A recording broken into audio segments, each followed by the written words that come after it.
I'm in the forest that I grew up in as a kid.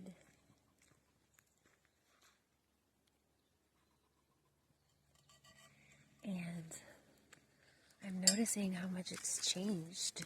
Like, huge trees that have been growing my whole life have fallen down. But then there's also new life. And did you hear that? That was a scrub jay pretending to be a hawk. It's so funny when they do that. They try so hard. Hear it? Anyway.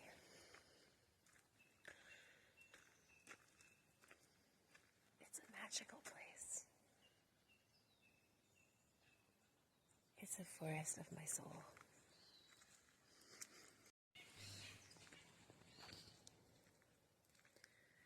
It's weird to see, like, what's been overgrown. And, like, so much lemon balm has just taken over this forest. And blackberry. But there's a lot that's still the same, too, which feels really good to know. Because, like, I've been walking this woods since I was a little kid. Probably before I could walk. Because my dad walked these woods when he was a little kid, too, and my mom. So, just feels really safe and really familiar. Really kind. And so healing. I used to come here on the new moon and walk in the dark with no flashlight and just try to feel the path underneath me, recognize where I was.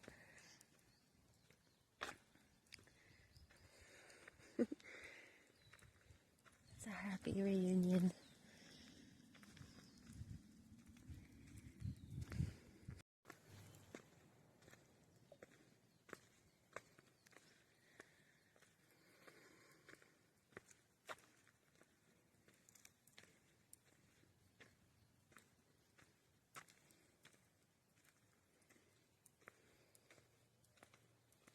Lots of memories here in this forest. A lot of secrets buried underneath the ground. So this whole area used to be cleared so you could walk up to that tree and sit under it. And I don't know who's tending this forest anymore, but there's tons of poison oak and ivy, blackberry, and lemon palm, who are all kind of opportunists when nobody's tending. So, yeah, I don't know. Maybe the parks ended up cutting funding or something. But it's weird. It's weird to see kind of things. I don't know. It's still beautiful, but it's a bit shabby. And I can't help but feel a little bit guilty. Because, like, this is my home forest.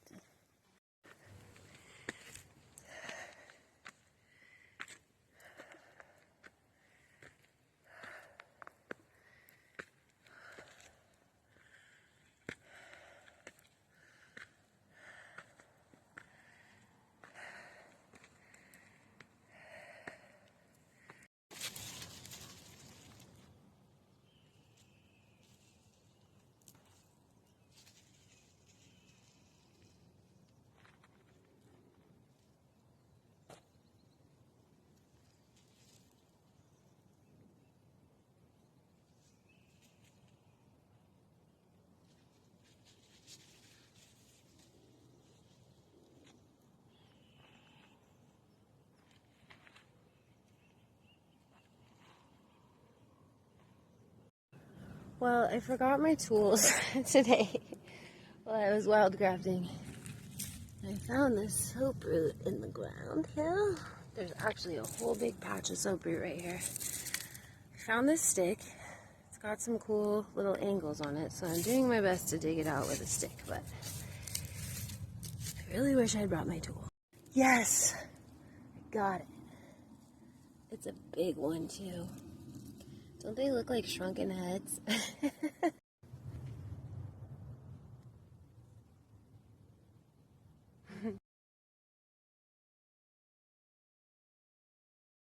Okay, so I'm coming to the very dry part of the forest where there are snakes and ticks. So I must be very careful. But I'm looking for yarrow up at the top of the hill in the shady oak grove. I'm really hoping I find some because where I live now, I don't see a lot of yarrow. Oh, here's yarrow, but look, it's all dried out. I think I might be too late. Oh my god, there's so much soaproot though. Holy schmoly. Now I super wish I had brought my tool to dig soaproot because while that stick worked okay, my other tool works really well for it. It's like a, what is it? Like a scraper, I guess. Like a metal paint scraper. But, I'm up here in the oak grove now. Up here on the hill. So pretty. I don't think I'm gonna find any yarrow this time of year though. It's just too dry. I think maybe if I had gotten here in like March or April, I would have had better luck, but oh well. I just have this cut on my finger.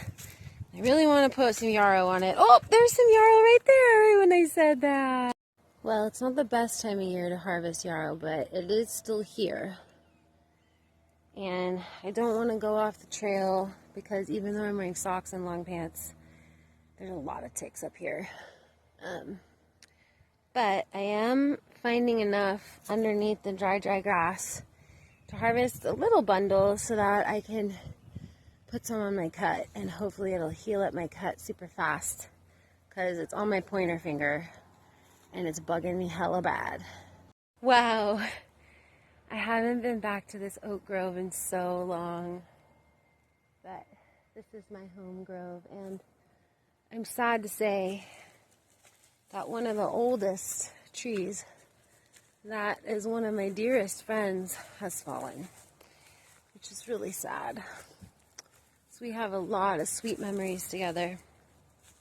But sudden oak death is a real thing, and it's hit this forest over the last 20 years or so. And I think that must have been what happened to my friend here. I'm really sad. We just had a lot of good times together.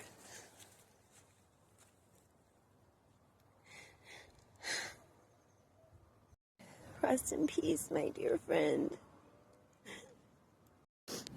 It's just like hard to see when, you know, these trees are like 200, 300 years old up here. These grandmother trees, and like, got like this disease that's like running rampant in our hills. Makes them fall. I guess it's just part of life, but like, it's also not totally natural, you know? I mean, I guess it is, but anyway, things change, you know? I just had a lot of memories under that tree, and I guess, like, it's just a sign, like, that time is done, you know? It's a new time. It's still so beautiful here.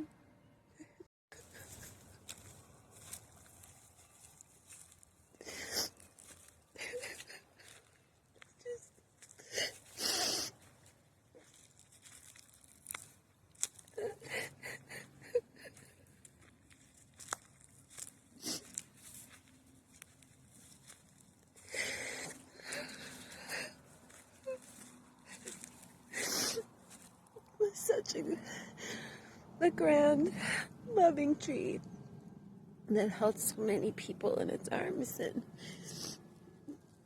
was life for so many, and I'll always remember that. And I know somewhere there's little acorns sprouting up. You know, and one day it'll be a grandma too. I just think about what it would be like to be an Indigenous person and not only grow up here like I did, but like have your ancestors be from here for so long, and like how connected you'd feel to the land, because like growing up here and my mom and my dad growing up here, like I feel so connected to this land and to all the trees, and they're all my friends. And you know, I came up here looking for yarrow because I knew it would be here, and it was. It's always been here, even though this is like the shittiest time of year to come get it. And I should know better. And I shouldn't be running around the dry grass in the middle of the day with all the snakes and the ticks afoot. But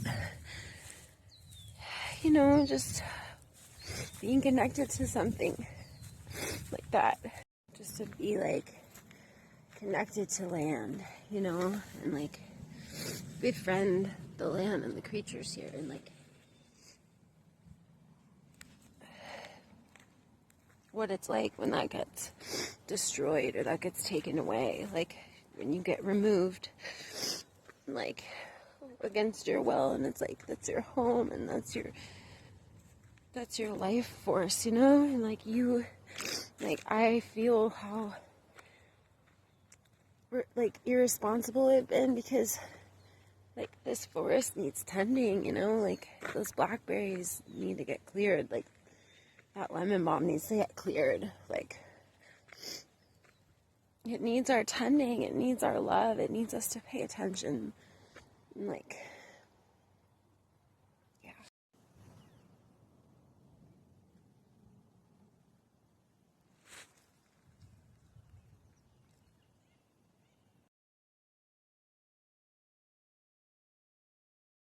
So I'm in the creek bed. It's a little bit buggy down here, but I saw some mugwort, and I swore there wasn't any way to get to it. And then I found a little path. Kind of muddy, kind of buggy, kind of sketchy. But I came for the mugwort. I came for that mugwort. Yes, I did. And I'm not going to stay long because I can feel how it's a little bit like forbidden down here. Blue butterfly. Wow, that's really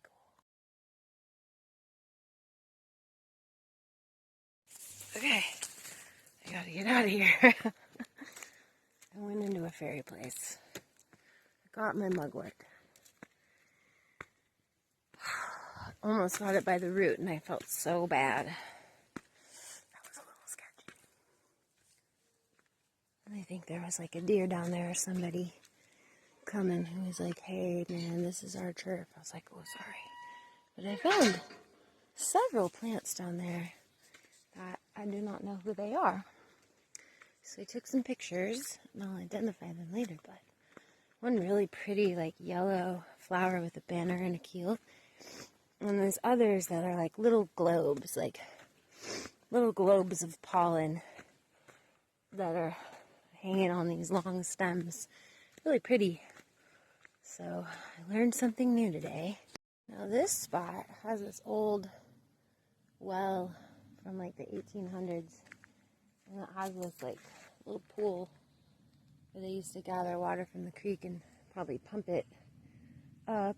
And when the creek is full and this gets all filled with water during rainstorms and stuff, there used to be, when I was a kid, like a million newts that would come from all around, California newts, to mate in the little pool. And when I was a kid, I used to sit on the side of the well and watch all the mates, or the newts, have their little mating orgy. But over the years, there's kind of been less and less newts in this forest, which is not a good sign for its health. If the frogs and newts start disappearing, we got some problems.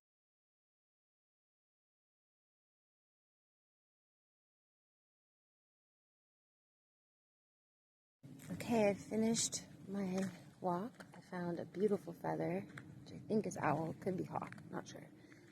Elderflower, so much. 2 acorn woodpecker feathers, so much.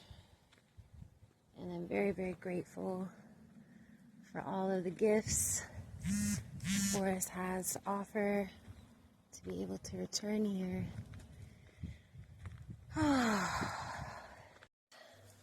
I just had this wild realization that this is the first time in my whole, well, since I was a child, I will say, this first time in my adult life that I have been in this forest and not been high. And I will say that it is 50 times more magical being sober than smoking weed. Like, my psychic abilities, now that my immediate withdrawals have started to shift and like I'm more accustomed to being in this state of mind, like my psychic abilities are way more attuned. Like, I was communicating with the birds and the trees and the plants and life and you guys, like, seamlessly. And I'm just so grateful. I'm so grateful. Also, note to self, when going to the forest, I brought my backpack and I brought my water, which was smart. But I need to bring my tools. I need to bring my Athame or my scissors. I need to bring my little root digging tool. And I need to bring like a little container for berries, which I wish I had right now because I want to go to my favorite berry picking spot next and get some blackberries to make blackberry ice cream. But I forgot. I forgot my bag or my little container. So note to self, next time you go wildcrafting, bring your tools, girl.